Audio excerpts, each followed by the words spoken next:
दोस्तों नमस्कार। दोस्तों पिछली वीडियो में हमने जानकारी दिया था आप लोगों को कि एसआईपी क्या होती है और साथ में हमने ये भी आपको बताया था कि एसआईपी में जो सबसे पॉपुलर एसआईपी होती है वो म्यूचुअल फंड एसआईपी होती है।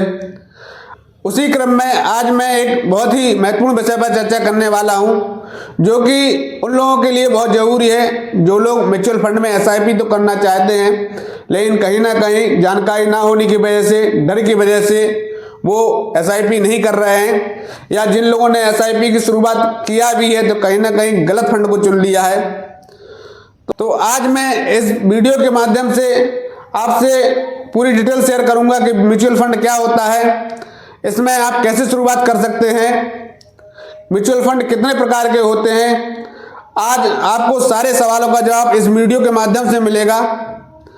अगर आप इस वीडियो को पूरा देख लेते हैं तो ये बात तो तय है कि आपको म्यूचुअल फंड एसआईपी के लिए किसी दूसरे व्यक्ति से जानकारी लेने की आवश्यकता नहीं पड़ेगी, कहीं और से जानकारी लेने की आवश्यकता नहीं पड़ेगी और आप अपने निवेश का डिसीजन स्वयं ले पाएंगे। इससे पहले कि आपसे हम जानकारी शेयर करें, आप सभी लोगों से निवेदन है कि अगर आपको हमारी वीडियो अच्छी लगती है तो आप लाइक करिएगा। अगर यूट्यूब पर आप हमारी वीडियो को देख रहे हैं तो सब्सक्राइब करिएगा। अगर आप फेसबुक पर हमारी वीडियो को देख रहे हैं तो आप हमारी वीडियो को फॉलो करिएगा, क्योंकि लाइक और फॉलो अगर आप हमारी वीडियो को करेंगे और नोटिफिकेशन को ऑन करेंगे तो समय से आपको हमारी वीडियो मिलता रहेगा और आपकी जानकारी फाइनेंशियली क्षेत्र में लगातार बढ़ती रहेगी। और जब आप फाइनेंशियली जानकार हो जाएंगे तो निश्चित है कि अपने परिवार को भी फाइनेंशियली जानकार बना पाएंगे और फाइनेंशियली जानकार बनेंगे तो आप मजबूत होंगे और आप मजबूत होंगे तो ये पूरा देश मजबूत होगा। तो आइए वीडियो को शुरू करते हैं। तो दोस्तों सबसे पहले बात आती है कि म्यूचुअल फंड क्या होते हैं।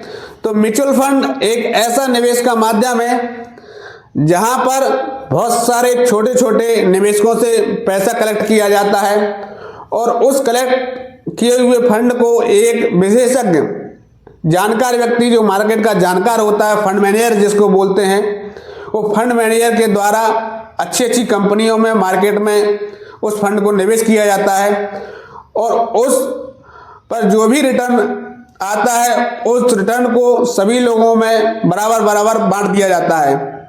अगर इसको और सरल भाषा में आपको समझाएं कि मान लो एक निवेशक के पास में 5,000 रुपया है एसआईपी करने के लिए और एक दूसरे व्यक्ति के पास में 3,000 रुपया है, तो दोनों लोग अगर फंड में पैसा जमा करते हैं तो फंड हाउस के पास में टोटल 8,000 रुपया हो जाता है।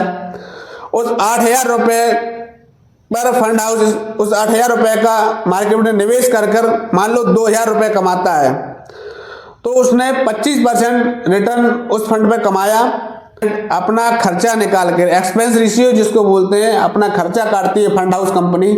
जो भी प्रॉफिट बचता है तो दोनों इन्वेस्टरों में 25% बांट देगी, यानी जिसने 5,000 रुपये लगाया था उसको 5,000 रुपये का 25% मिल जाएगा और जिसने 3,000 रुपये लगाया था उसको 3,000 रुपये का 25% मिल जाएगा।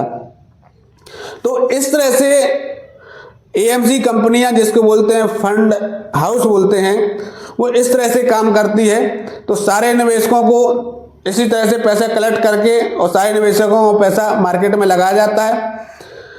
अब बात आती है कि म्यूचुअल फंड कितने प्रकार के होते हैं, क्योंकि बहुत सारे लोग यही डाउट में होते हैं कि एसआईपी में निवेश तो करना चाहते हैं लेकिन कोई लार्ज कैप में निवेश कर देता है तो कोई मिड कैप में निवेश कर देता है, कोई स्मॉल कैप में निवेश कर देता है, उनको कोई पता ही नहीं है, कोई हाइब्रिड फंड में निवेश कर देता है, कोई डेट फंड में निवेश कर देता है, उनको पता ही नहीं है कि निवेश आपको कहाँ करना है। तो सारे फंडों का क्या मतलब होता है मैं आपको डिटेल में इस वीडियो में शेयर कर रहा हूँ। आप बिल्कुल ध्यान से सुनिएगा, क्योंकि आप ध्यान से सुनेंगे तभी आपको जानकारी सही मिल पाएगी और तभी आप ठीक जगह पर निवेश कर पाएंगे। तो दोस्तों म्यूचुअल फंड कई प्रकार के होते हैं, लेकिन जो महत्वपूर्ण फंड है मैं उनके बारे में आपको जानकारी देता हूँ। तो सबसे पहला फंड जिसके बारे में जानकारी दे रहा हूँ लार्ज कैप फंड है। लार्ज कैप फंड में क्या होता है कि लार्ज कैप फंड में जो भी निवेशक पैसा लगाते हैं उनका पैसा फंड मैनेजर बड़ी कंपनियों में निवेश करता है बड़ी कंपनियों का मतलब होता है ऐसी कंपनियों में निवेश करता है जिसका मार्केट कैप कम से कम 50,000 करोड़ से ऊपर होता है। यानी जिन कंपनियों की संपत्ति 50,000 करोड़ से ऊपर होती है, ऐसी कंपनियों में जो कि स्थायी होती हैं। दूसरे नंबर पर मिड कैप फंड आते हैं। मिड कैप फंड का पैसा ऐसे कंपनियों में निवेश किया जाता है जो कि बहुत बड़ी नहीं होती हैं और बहुत छोटी भी नहीं होती, यानी बीच की कंपनियां होती हैं। अगर इनको दूसरी भाषा में कहें तो उनका मार्केट कैप 50,000 करोड़ से नीचे का होता है, उन कंपनियों में निवेश किया जाता है। ये कंपनियां भी बहुत अच्छी कंपनियां होती हैं, लेकिन ये लार्ज कैप के जितनी अच्छी नहीं होती है। इनमें जब मार्केट गिरता है तो उनमें उतार चढ़ाव जो होता है लार्ज कैप कंपनियों की अपेक्षा ज़्यादा होता है। इसमें थोड़ा सा रिस्क भी ज़्यादा होता है। इनके स्टॉक जब गिरते हैं तो थोड़ा तेज़ी से गिरते हैं, मार्केट गिरता है, और ये चलते हैं, रिटर्न भी देते हैं तो थोड़ा सा तेज़ी से देते हैं। तीसरी बात आती है आपके स्मॉल कैप म्यूचुअल फंड की। जब आप स्मॉल कैप फंड में निवेश करते हैं तो आपका पैसा छोटी कंपनियों में लगाया जाता है, यानी उन कंपनियों में लगाया जाता है जो बहुत बड़ी भी नहीं है, बीच की भी नहीं है, सबसे छोटी हैं। या दूसरी भाषा में कहें तो जिनका मार्केट कैप 15,000 करोड़ से 20,000 करोड़ या उससे नीचे का है, ऐसी कंपनियों में आपका पैसा निवेश किया जाता है।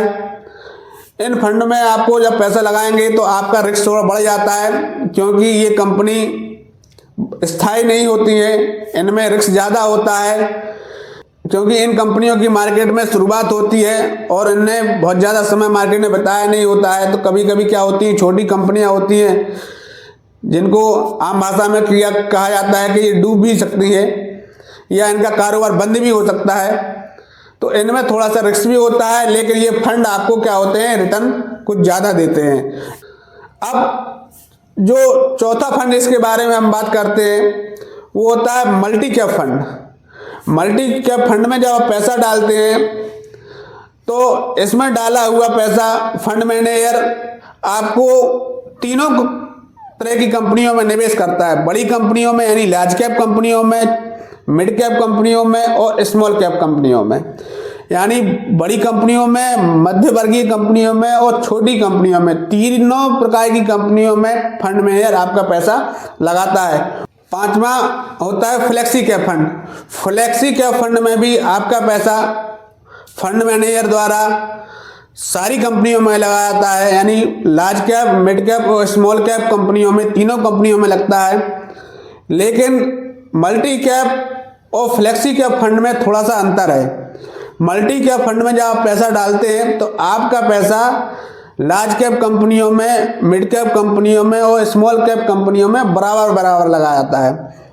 लेकिन जब आप फ्लेक्सी कैप फंड में निवेश करते हैं तो ये फंड मैनेजर के ऊपर निर्भर करता है कि वो आपका पैसा, कितना पैसा किस कंपनियों में लगाता है। यानी वो चाहे तो मिड कैप कंपनियों में ज़्यादा पैसा डाल सकता है, लार्ज कैप कंपनियों में ज़्यादा पैसा लगा सकता है। अगर उसको लगता है कि नहीं छोटी कंपनियां अच्छा प्रदर्शन करेंगी तो छोटी कंपनियों में भी पैसा वो ज़्यादा लगाता है। यानी कितना पैसा किन कंपनियों में लगाना ये फंड मैनेजर के ऊपर निर्भर करता है। आप केवल फंड को पैसा देते हैं। अब बात आती है कि म्यूचुअल फंड में निवेश करने के क्या फ़ायदे हैं। तो सबसे पहला फ़ायदा आपको मैं बताता हूँ कि जब म्यूचुअल फंड में आप निवेश करते हैं तो छोटी सी राशि से भी आप शुरुआत कर सकते हैं, यानी 100 रुपये से भी आप निवेश कर सकते हैं। SIP आप 100 रुपये से भी स्टार्ट कर सकते हैं और कितने रुपए तक भी निवेश कर सकते हैं, इसमें कोई आपका बाउंडेशन नहीं है। दूसरा फायदा ये है आपको कि जब आप म्यूचुअल फंड में निवेश करते हैं तो आप कभी भी अपना पैसा, अगर आपके पास व्यवस्था नहीं है तो आप SIP को रोक भी सकते हैं, आप SIP को बीच में बंद भी कर सकते हैं और आप अपना पैसा कभी भी म्यूचुअल फंड से बाहर निकाल सकते हैं।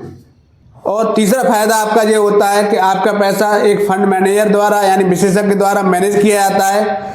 अगर आप मार्केट के जानकार नहीं है तो आपको चिंता करने की जरूरत नहीं है। आपका पैसा ऐसे व्यक्ति द्वारा मैनेज किया जाता है जो मार्केट का विशेषज्ञ होता है, तो आपको किसी तरह की चिंता करने की आवश्यकता नहीं होती है। अब म्यूचुअल फंड के कुछ नेगेटिव पॉइंट भी हैं। वो नेगेटिव पॉइंट क्या है कि जब भी आप म्यूचुअल फंड में पैसा लगाते हैं तो मार्केट के साथ में आपका पैसा कम होने का खतरा ही बना रहता है, यानी आपका पैसा मूल रकम से भी कम हो सकता है। लेकिन आप लंबी अवधि के लिए अगर निवेश करते हैं तो ये खतरा ना के बराबर होता है। आप लंबी अवधि के लिए निवेश करते हैं तो आप ज़्यादातर प्रॉफिट में ही निकलते हैं। दूसरा एक नेगेटिव पॉइंट यही है कि एफडी की तरह इसका रिटर्न गारंटेड नहीं होता है।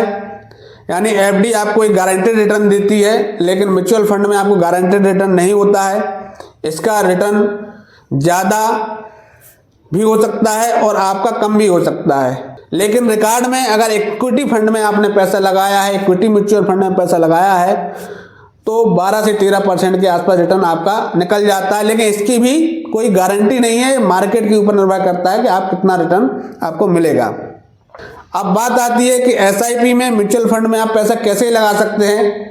तो इसके लिए कई माध्यम हैं। आप चाहें तो बैंक में भी जाकर बातचीत कर सकते हैं। बैंक में आप बातचीत करेंगे तो आपका वो एक अकाउंट अलग से खुलवा देंगे, फोलियो अलग से बनवा देंगे, वहाँ पे पूरी प्रोसेस आपको करवाएंगे। वहाँ बैंकों के माध्यम से भी आप म्यूचुअल फंड में पैसा लगा सकते हैं। कई प्राइवेट ब्रोकर हैं जो कि म्यूचुअल फंड की सुविधा प्रोवाइड कराते हैं, जो सेबी रजिस्टर्ड हैं, वो भी बहुत विश्वसनीय होते हैं। जैसे कि एंजल वन, जीरोधा, कोई रिकमेंडेशन हमारी नहीं है, लेकिन मैं इनमें निवेश करता हूँ म्यूचुअल फंड में, तो मैं इन्हीं के माध्यम से निवेश करता हूँ। जैसे कि एंजल वन, जीरोधा, 5 पैसा और भी तमाम, ग्रो हुआ, और भी तमाम इस तरह के जो प्लेटफॉर्म है जहाँ से आप म्यूचुअल फंड में पैसा लगा सकते हैं। आप ऑनलाइन आप ऐप को डाउनलोड करें और अपना अकाउंट खोलें। इनका लिंक हमारे डिस्क्रिप्शन बॉक्स में भी दिया हुआ है, तो आप वहाँ से भी जाकर आप लिंक पर क्लिक करके आप अकाउंट खोल सकते हैं। तो आज इस वीडियो में मैंने ये आपको पूरी म्यूचुअल फंड के बारे में जानकारी दिया। अगर आपको हमारी जानकारी अच्छी लगी हो तो आप हमारी वीडियो को लाइक करिएगा, शेयर करिएगा और सब्सक्राइब करिएगा। धन्यवाद।